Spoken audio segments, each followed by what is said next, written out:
नमस्ते, आप सुन रहे हैं प्रेम अनमोल होता है वाणी। मैं हूं आपकी होस्ट वाणी।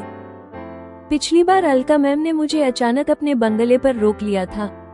मैंने पहली बार उनसे ना कहने की हिम्मत की, पर मैम ने एक बार फिर मुझे कोई विकल्प नहीं दिया। आज आप सुनेंगे अलका मैम की जीवन की सबसे बड़ी कहानी, वो कहानी जिसने अलका भाटिया को अलका मैम बनाया और मुझे उनके लिए विशेष। आप सुनेंगे कैसे अलका मैम ने मुझे हॉकी के खिलाड़ी की तरह घेरकर तुरंत प्रभाव से मेरे पासपोर्ट का आवेदन करवा दिया और मुझे अमेरिका जाने के लिए विवश कर दिया। और फिर रात के डिनर के बाद वो ट्रम्प कार्ड बाहर निकला, अलका मैम की वन साइड लव स्टोरी।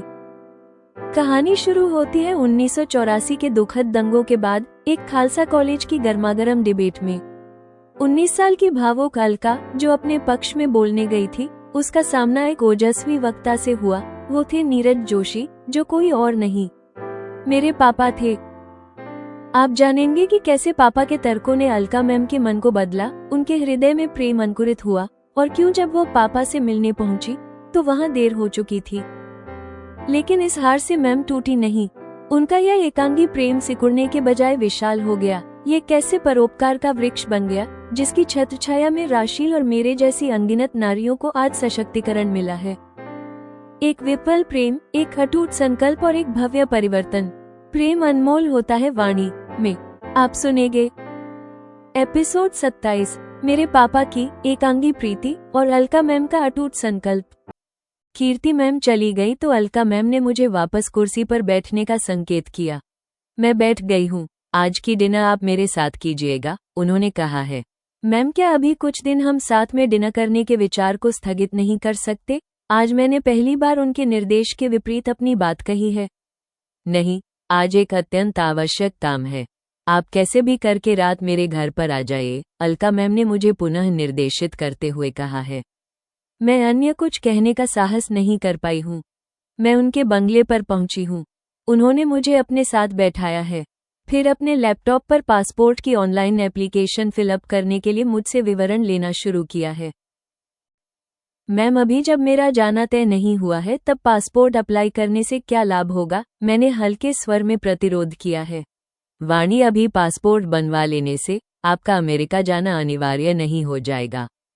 अगर राशील ने हट किया और आप मना नहीं कर पाई तब त्वरित पासपोर्ट बनवाना, वीसा प्राप्त करना सब कठिन हो जाएगा। इसलिए अभी अप्लाई करना बुद्धिमानी होगी, आप समझी? मैम, मुझे कोई विकल्प नहीं दे रही हैं।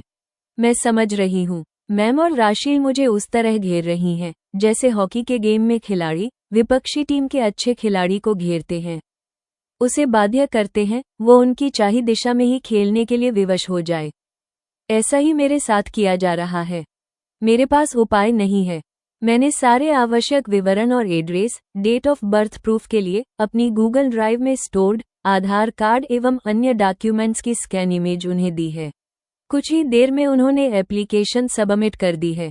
एप्लीकेशन तत्काल पासपोर्ट सुविधा अंतर्गत की गई है। इस हेतु आवश्यक शुल्क का भुगतान मैम ने अपने ही कार्ड से किया है। मेरी चल नहीं पाई है। मैं डिनर की टेबल पर अनमनी ही बैठी हूँ। अलका मैम ने मेरे अंदर क्या चल रहा है इसे भांप लिया है। वाणी, आप अभी भोजन का आनंद लीजिए। बाद में मैं अपनी वन साइड लव स्टोरी आपको सुनाऊंगी। उसमें आपको बड़ा ही आनंद आने वाला है। मुझे मनाने के लिए मैम ने ट्रम्प कार्ड का प्रयोग किया है। मुझे राशील से पता हो गया है, उनकी वन साइड लव स्टोरी में नायक मेरे पापा हैं। जैसे ही उन्होंने ये बताया, मेरा मन मयूर नाचने लगा है।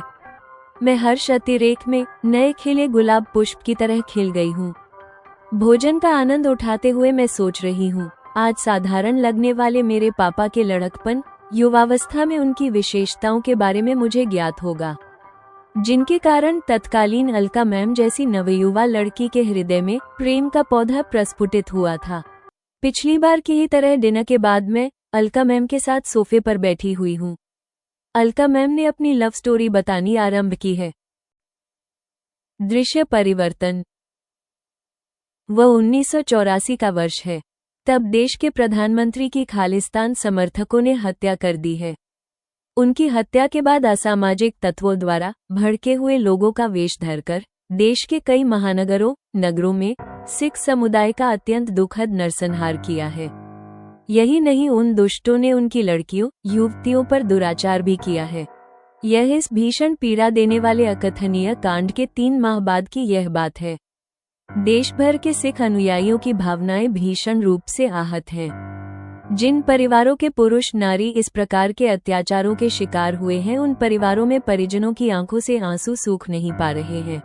ऐसे समय में गुरु तेग बहादुर खालसा कॉलेज में, जिसमें अलका भाटिया नामक प्रतिभावान छात्रा है, ने एक वाद विवाद रखा है।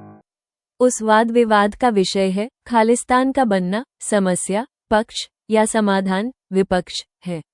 खालसा कॉलेज लड़कियों के लिए है, किंतु इस विषय पर वाद विवाद के लिए शहर के अन्य महाविद्यालय के विद्यार्थियों को भी आमंत्रित किया गया है, जिनकी छात्राएं ही नहीं छात्र भी इसमें हिस्सा ले सकते हैं। अलका तब 19 वर्ष की हैं। वे अत्यंत भावुक, संकोची और अंतर्मुखी लड़की हैं। उनकी भावनाएं इन दंगों में सिखों पर हुए अत्याचारों से बुरी तरह आहत हुई हैं। इसलिए उन्होंने इस वाद विवाद में विपक्ष अर्थात खालिस्तान का बनना ही समाधान पर बोलने का निर्णय लिया है। उस वाद विवाद के बाद अलका यह मान लेने को बाध्य हो गई हैं कि वे गलत हैं। उन्होंने माना है, वास्तव में खालिस्तान का बनना, यदि वो कभी बन पाता है तो बड़ी समस्या हो जाने वाला है। अलका में यह विचार परिवर्तन का कारण है एक लड़का जिसका नाम नीरज जोशी है। नीरज किस कॉलेज का छात्र है, अलका को पता नहीं है। नीरज ने अपने ओजस्वी संवाद के माध्यम से ऐसे ऐसे तर्क रखे हैं जिनसे अलका को अपने विचार और धारणाएं बदल लेने पड़े हैं। नीरज ने अपना पक्ष रखते हुए विपक्ष के सभी तर्क को कुतर्क सिद्ध कर दिया है।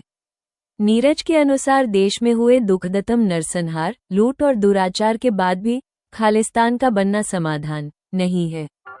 उससे हिंदू सिख अनुयायियों के लिए नई समस्याएं खड़ी हो जाने वाली हैं। अपनी बात के पक्ष में नीरज के प्रमुख तर्क आगे दिए अनुसार हैं। पंजाब प्रांत की जनसंख्या लगभग 2 करोड़ है। इनमें 80 लाख व्यक्ति सिख नहीं है। खालिस्तान का बनना उन 80 लाख व्यक्तियों के लिए नई समस्या खड़ी करेगा। देश के अन्य हिस्से में 60 लाख सिख रह रहे हैं। खालिस्तान का बनना इन पर मानसिक एवं आर्थिक दबाव की स्थितियां उत्पन्न करेगा। उन्हें अपना घर व्यवसाय छोड़कर खालिस्तान जाना होगा। ऐसे अगर खालिस्तान बनाया जाता है तो खालिस्तान से 80 लाख व्यक्ति भारत आने के लिए और शेष भारत से 60 लाख सिख व्यक्तियों को खालिस्तान जाने के लिए विवश होना पड़ेगा। इस जाने आने की प्रक्रिया में भारत के स्वाधीन होने के समय की त्रासदी एक बार फिर संभावित होगी। साथ ही खालिस्तान बना छोटा सा राष्ट्र जिसकी सीमाएं भारत और पाकिस्तान से लगेंगी, उसके एक और पाकिस्तान होगा जो 1947 के बंटवारे के समय हुए नरसंहार के कारण अपना बैरी मानेगा, जबकि दूसरी ओर शेष भारत होगा जो नई आशंकित त्रासदी के कारण उसे अपना दुश्मन मानेगा। ऐसे में खालिस्तान अपनी सुरक्षा को लेकर हमेशा चिंता में रहेगा। इससे खालिस्तान देश बनने से होने वाली उनके नागरिकों की सुख शांति समृद्धि की अपेक्षाएं पूरी नहीं हो सकेंगी। ये सच है कि पंजाब में खालिस्तान की मांग करने वाले लोग संख्या में 10 लाख भी नहीं होंगे। मात्र इन 5% व्यक्तियों के अदूरदर्शी विचारों से दुष्प्रेरित और दबावों में देश विभाजन किए जाने से दुष्परिणाम ही देखने मिलेंगे।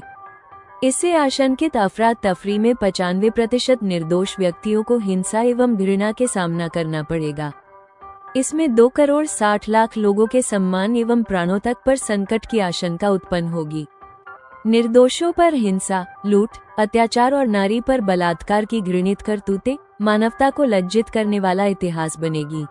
देश के 1947 विभाजन के बाद पुनः नए विभाजन से विशेषकर सिख और हिंदू संप्रदाय के लोगों को पुनः असहनीय कष्टों को भोगने के लिए विवश होना पड़ेगा। सिख संप्रदाय गुरु ग्रंथ साहिब की उदार सीख और शिक्षा पर चलता है।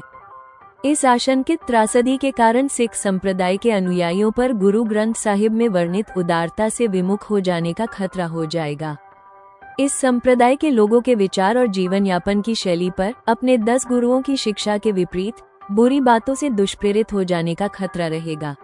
गलत निर्णय लेने वाली पीढ़ियां कुछ ही काल में अतीत हो जाती हैं, जबकि भावी पीढ़ियां निरंतर आती रहती हैं। उन अनगिनत पीढ़ियों पर पिछली कुछ पीढ़ियों की भूल की सजा भुगतने की आशंका बनेगी। नीरज जोशी के और भी तर्क हैं जिनने अलका मैम में विचार और धारणा के परिवर्तन हेतु प्रेरित कर दिया है। नीरज जोशी, जो अलका से 3 वर्ष बड़े हैं, के लिए अलका के मन में प्रेम ने स्थान ले लिया है। अलका भाटिया अंतर्मुखी स्वभाव की हैं। उनका प्रेम कभी किसी को पता नहीं चल सका। समय आने पर घर में अलका के विवाह की चर्चाएं चलने लगी। तब उन्होंने नीरज की खोजबीन की। कुछ प्रयासों के बाद उन्हें नीरज का एड्रेस मिल पाया। जिस दिन वे नीरज से मिलने उनके एड्रेस पर पहुंची, उस दिन उन्होंने नीरज को अन्य लड़की के साथ विवाह सूत्र में बंधते पाया।